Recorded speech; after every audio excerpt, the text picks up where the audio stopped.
film? You know, I've learned not to expect anything from anything until you see it. But I can tell you that Sohail is excellent in the film, and I wish him all the best because I think he's really done a mind-blowing performance and he's trained really hard for some of the fight sequences which are very well choreographed. So I wish him all the best. This film is related to something. Well, if you know my history, I love boxing a lot. I'm joking.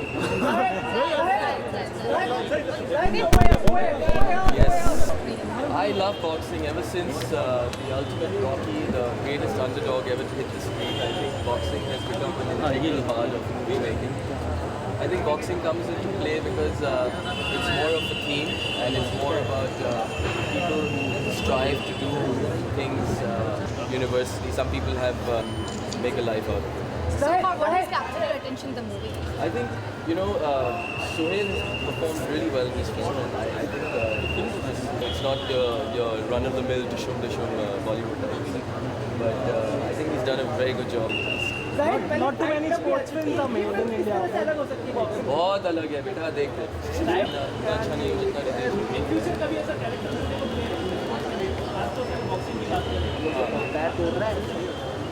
वैसे script के मुताबिक चलता है boxing एक मतलब disposal होगा ना spot एक ऐसी चीज़ है मतलब ये जो brings out heroes. वो In that sense, चालू हो रहा है ना पिक्चर बनाने हीरोज के ऊपर हाँ वो उसके बाद 3 दिन लगते हैं वो मालूम है